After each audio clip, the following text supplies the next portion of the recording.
कल आप लोगों की बात समझाई गई थी कि हमारे लिए आदर्श रूप से जो महापुरुष पहले धर्मानुष्ठान कर चुके हैं उनका अनुसरण करने में हमें सुविधा होती है। वेद स्मृति के साथ सदाचार का महत्व है और सदाचार उसे कहते हैं जो पूर्व पुरुषों द्वारा आचरण में लाया गया हो। उपनिषद का एक मंत्र है तैत्तिरीय उपनिषद का, जिसमें ऋषि कहता है कि जब तुम अपने गृहस्थाश्रम में रहो और किसी विषय में जब वो विदा करता है अपने शिष्य को अपने आश्रम से, समावर्तन संस्कार कहते हैं उसे, आश्रम से विदाई के समय तो अनेकों उपदेश देता है। मातृदेव हो, पितृदेव हो, आचार्य देव हो, अतिथि देव हो, सत्यम धर्मम च स्वाध्याय मा प्रमद आदि आदि उपदेश देने के साथ एक बात भी कहता है, तुम इतने वर्षों तक मेरे आश्रम में रहे हो, मेरे आश्रम में मेरा आचरण देखा है तूने, हो सकता है मेरे आचरण में कुछ दोष भी रहे हो, क्योंकि सर्वथा सारा आचरण तुम्हारे लिए अनुकरणीय हो ऐसा नहीं हो सकता। तो कहता है यानी यानी अस्माकम सुचरितान तान्योपास्यान नो इतरान, हमारे जो सुचरित्र रहे हैं 12 वर्ष बाद वो समावर्तन संस्कार करता है, शिष्य को विदा करता है, तो कहता है कि देखो मेरे जो सुचरित्र है, यानी यानी अस्माकम सुचरितान तान्योपास्यान, जो मेरे सुचरित्र रहे हैं उन्हीं का तू अनुकरण करना, नो इतरान, दूसरे का नहीं। मेरे में हो सकता है कुछ ऐसे भी चरित्र हो जो कि तुम्हारे लिए अनुकरणीय न हो, तो उनका अनुकरण तो नहीं करना। और इसके बाद जिस संबंध में मैं बताने जा रहा था, वो कहता है कि यदि तुम्हें किसी भी विषय में भ्रांति हो जाए और शास्त्र के वचन द्वारा भी उस समय निर्णय न कर सको, तो तुम्हारे आस पड़ोस में जो ब्रह्मवेत्ता हो, जो तत्वज्ञ हो, जो श्रेष्ठ हो, उस स्थिति में वो जो काम करता हो तुम उसी का अनुकरण करना, वही तुम्हारे लिए धर्म होगा। पहले तो यदि तुम्हें समझ में नहीं आवे तो शास्त्र की सम्मति लेना, शास्त्र की सम्मति न पूरी हो सके, न समझ में आवे तो किसी महापुरुष के पास चले जाना, तुम्हारे आसपास जो हो, यदि वो भी न कोई ऐसा मिले तो तुम्हारे आसपास उस स्थिति में जो भी श्रेष्ठ पुरुष हो वो जैसा आचरण करता है उसी का तुम अनुकरण करना, तुम्हारे लिए वही धर्म है। इसलिए महाजनो ये निगतः सपंथा जो धर्मराज द्वारा ये कहा गया है महाभारत में, वो मनुष्य के लिए अनुकरणीय है। तो यहाँ पर भगवान भी यही कह रहे हैं, कर्म नहीं संसिद्धि मां स्थिता जनका दया, कर्म के द्वारा ही जनक आदि तत्वदृष्टा राजर्षियों ने परम सिद्धि को प्राप्त की है। और लोक संग्रह को दृष्टि में देखते हुए भी तुम्हारे लिए न कुछ चाहते हुए भी अनासक्त भाव से कर्म करना ही उचित है, यही तुम्हारे लिए एक मार्ग है।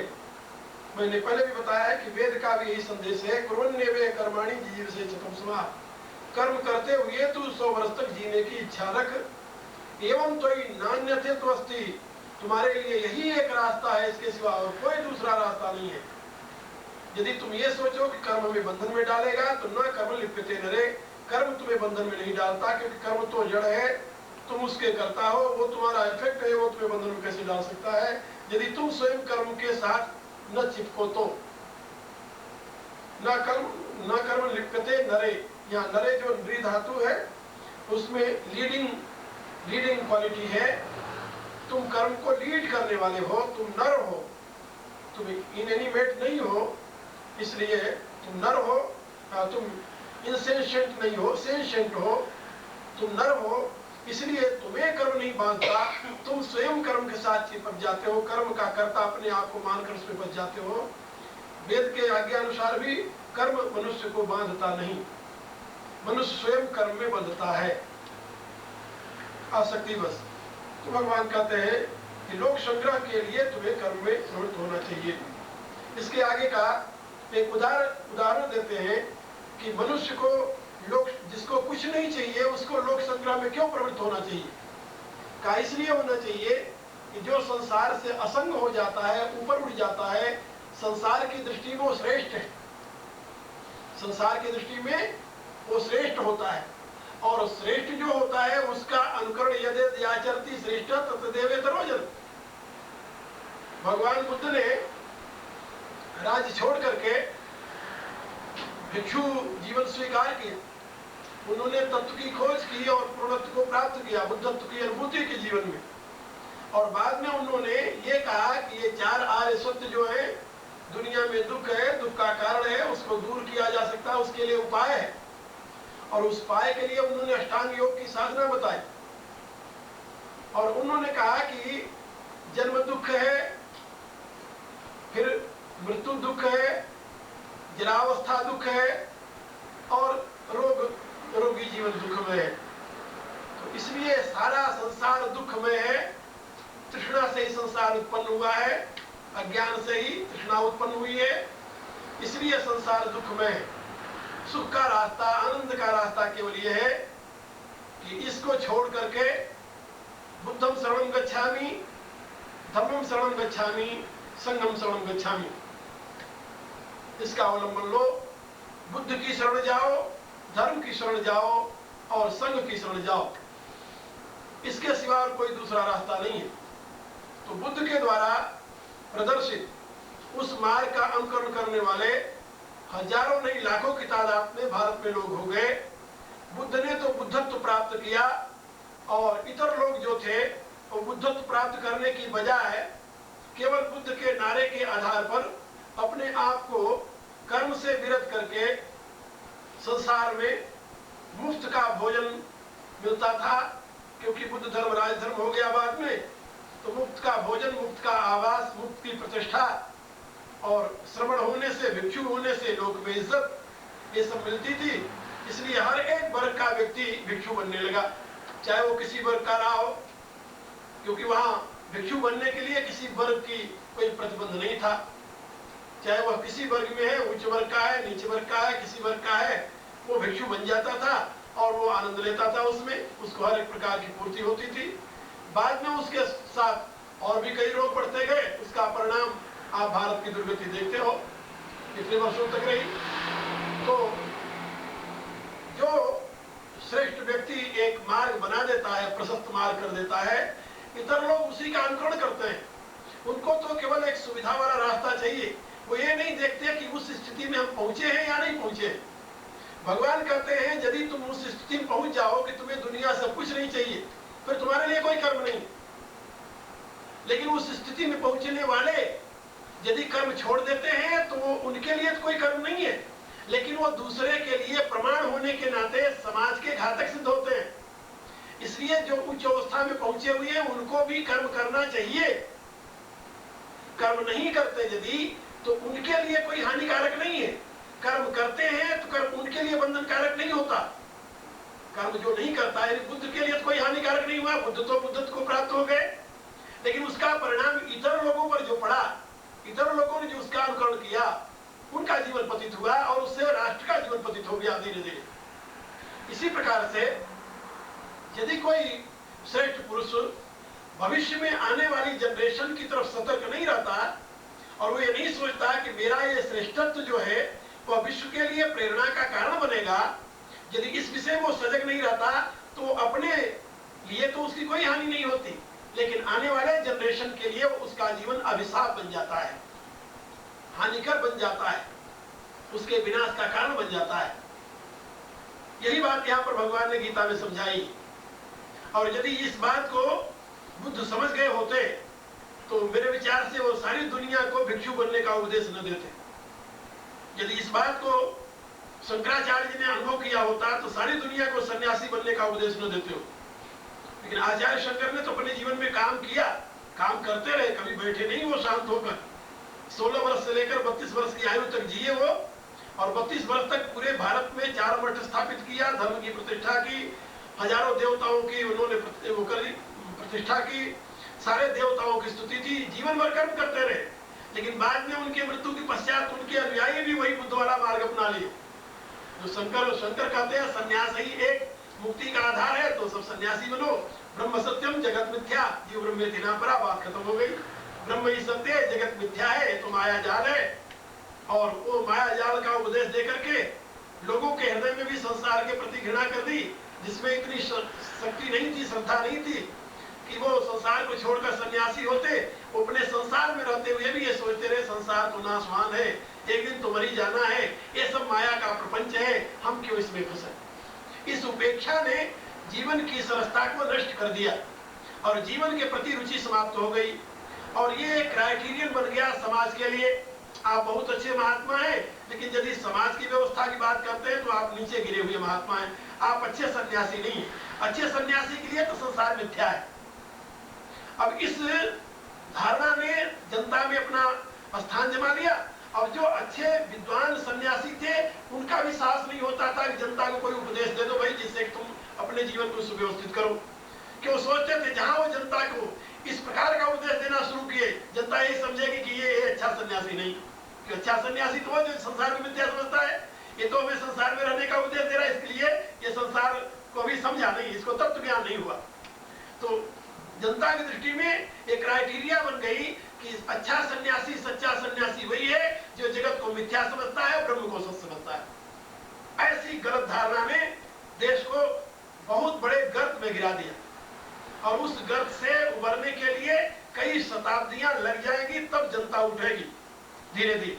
इस क्षेत्र में अब काम होने लगा है, कुछ विद्वान काम कर रहे हैं, लेकिन एकाएक जो नस नस में भावना हजारों वर्षों से घुस गई है, उसको निकालना और उस अवस्था में लाना बड़ा मुश्किल होता है। आज भी समाज में जो पुराने विचारों के लोग हैं वो यही सोचते हैं भारत में कि सच्चा सन्यासी वही है जो संसार को मिथ्या और ब्रह्म को सत्य समझता है। और यदि कोई लोक संग्रह के काम में लगा हुआ है, ये कोई ऊंचे सन्यासी नहीं, ये कोई अच्छे विरक्त सन्यासी नहीं रहे। अब तो ये प्रपंच में लगे, लोक संग्रह के काम में लगे हुए विद्वान महात्मा ऋषि के प्रति आज भी भारत के लोगों में ये धारणा है कि अब तो ये प्रपंच में लग गए, तो प्रपंच का काम करने लगे। इनके लिए प्रपंच से क्या लेना देना है, तो संसार विद्या है, नाशवान है, इनको तो ब्रह्म में लीन रहना चाहिए। इस दृष्टिकोण ने बड़े बड़े विद्वानों को समाज से दूर कर दिया, और जो दंभी थे, पाखंडी थे, उनको समाज में एक्टिव रहने के लिए मौका दे दिया। जब सच्चे मार्गदर्शक समाज में नहीं रहेंगे तो स्वाभाविक है कि समाज में उन लोगों की चलेगी जो दम्भ पाखंड करेंगे, जो अनेक प्रकार के नाना प्रकार के प्रलोभन और भय दिखाकर जनता को गुमराह करेंगे। और यही हो रहा है, और यही ये शताब्दियों से होता आ रहा है।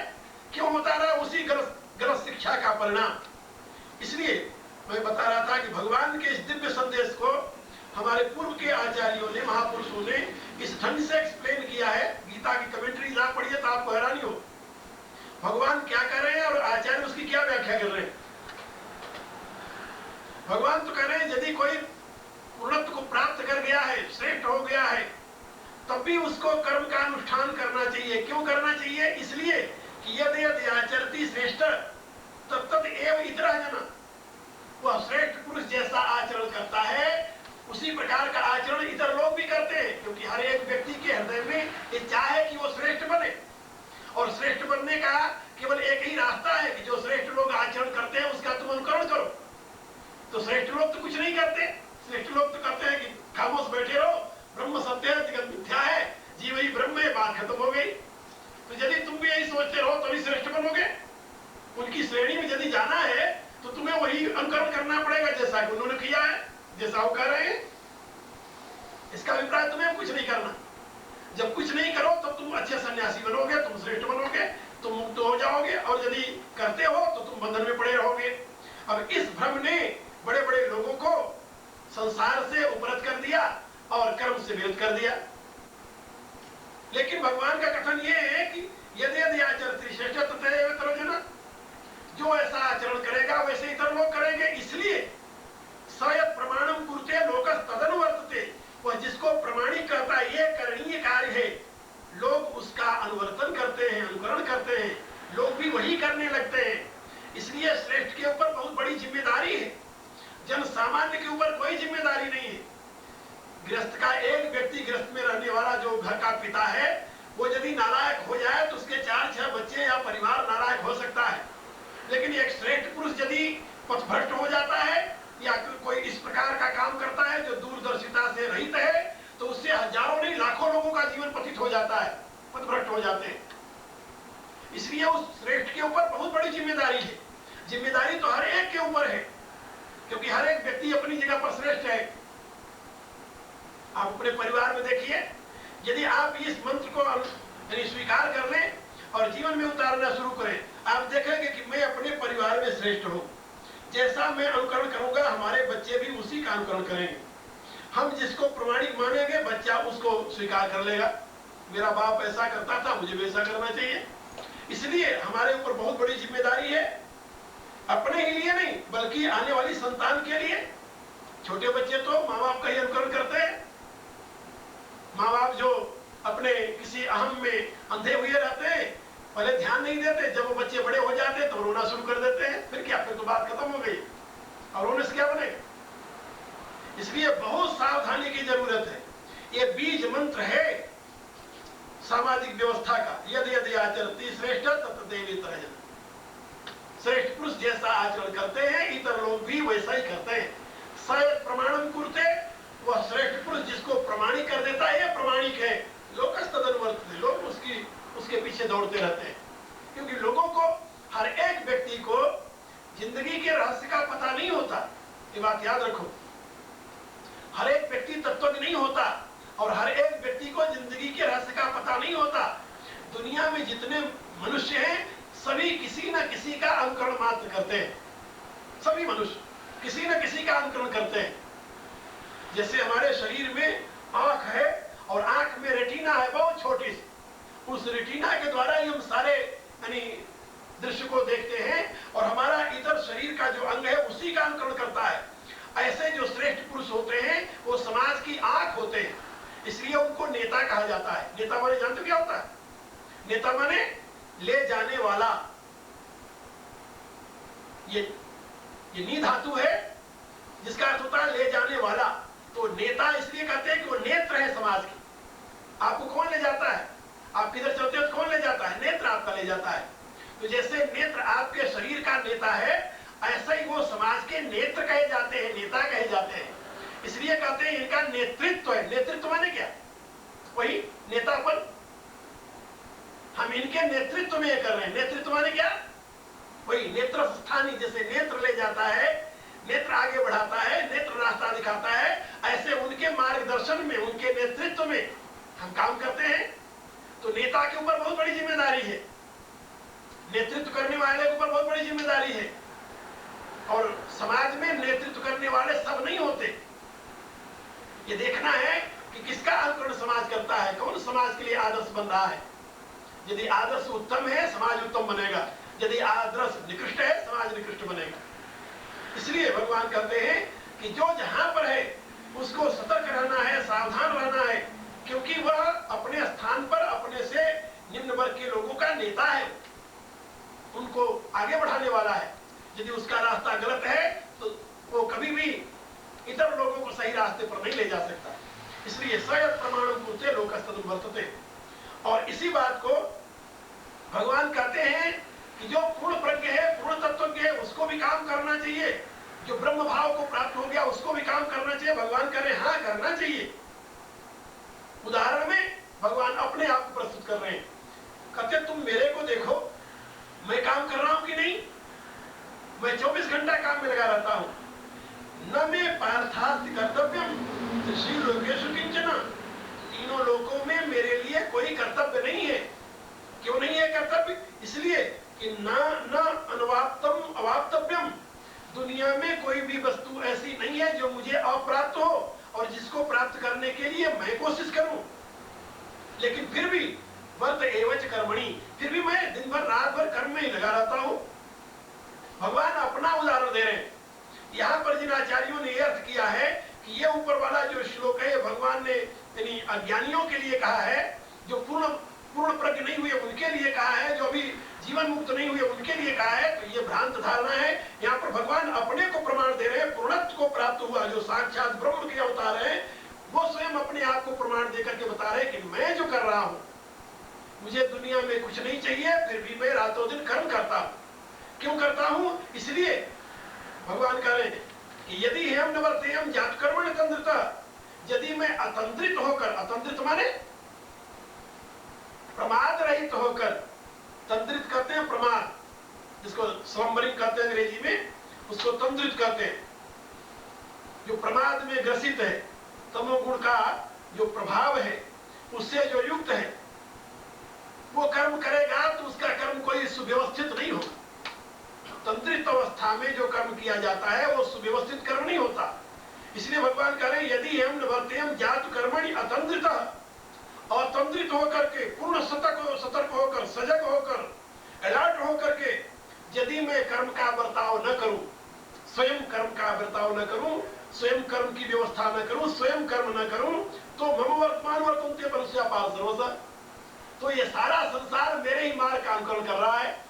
जब मैं नहीं करूंगा संसार भी नहीं करेगा, अपने आप संसार नहीं करेगा। जिसका अनुकरण किया जाता है, यदि नेता अतंत्रित होकर कर्म नहीं करता तो प्रजा भी कभी भी अतंत्रित होकर कर्म नहीं करती। ये बात बहुत महत्व की है, सोचने की है। नमे पार्थास्ति कर्तव्यम, जैसे भगवान को हमसे कुछ नहीं चाहिए, फिर भी भगवान हमारे कल्याण की व्यवस्था करते हैं। ऐसा ही यदि हमें संसार से कुछ नहीं चाहिए, तब भी हमें संसार के लिए कल्याण की व्यवस्था करनी चाहिए। ये बात समझिए।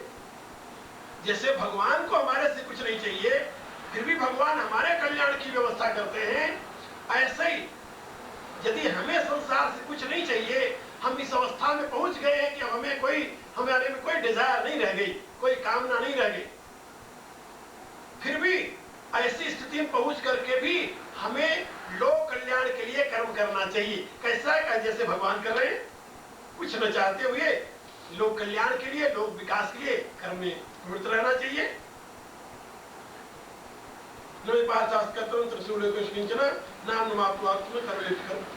कर्मणि, और इसके बाद भगवान कहते हैं कि यदि ऐसा वह नहीं करता तो गलत है, वह संसार के लिए नाश करने वाला बन जाता है। आगे भगवान कहेंगे।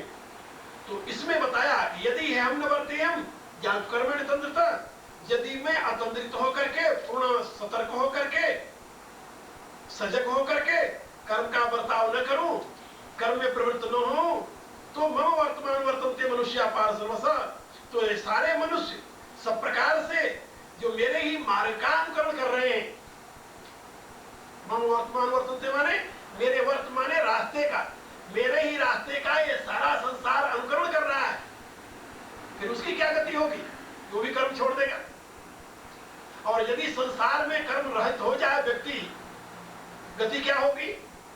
आज कल्पना कीजिए, हर एक व्यक्ति यदि कर्म त्याग करके सन्यासी बनने लगे तो क्या गति होगी संसार की? जरा कल्पना कर लो आप।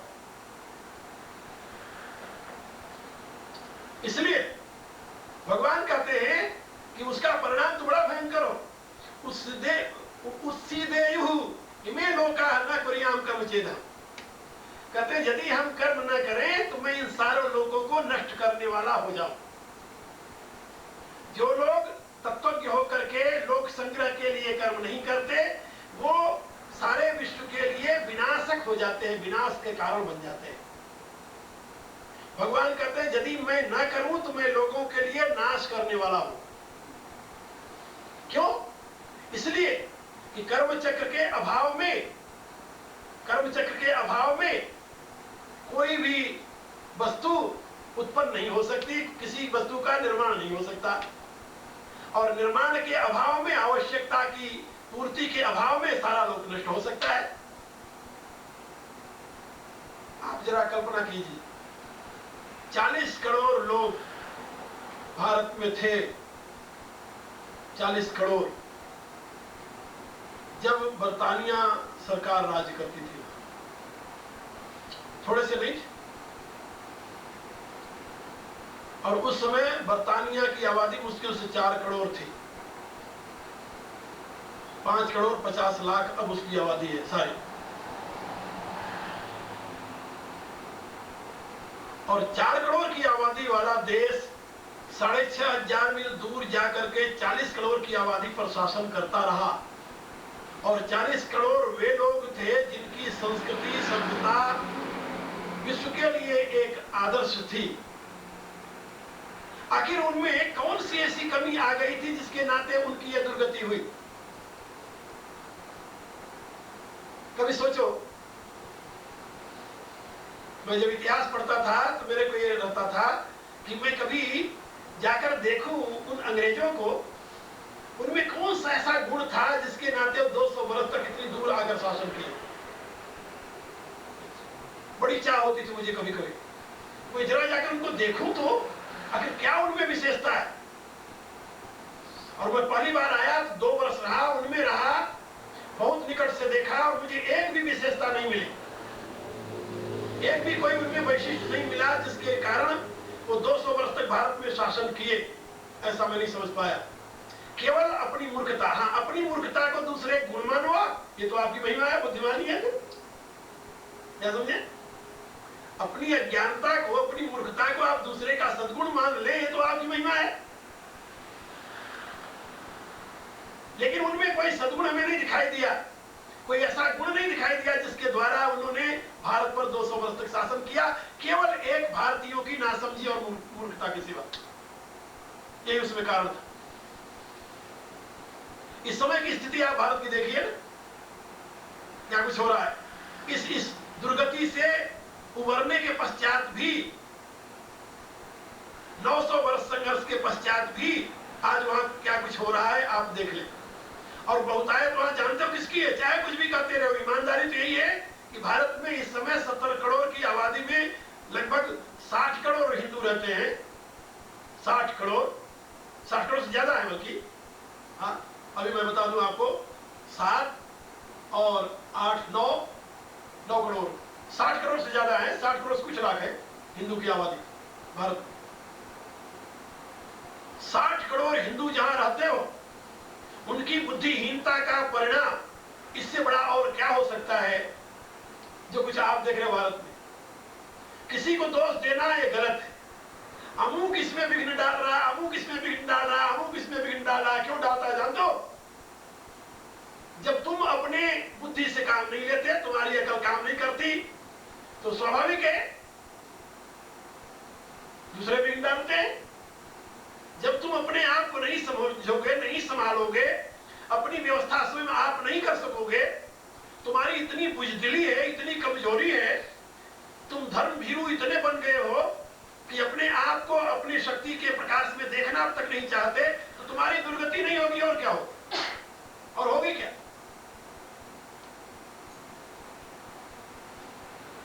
बाईस लाख की आबादी यहूदियों की है जेरूसलम में।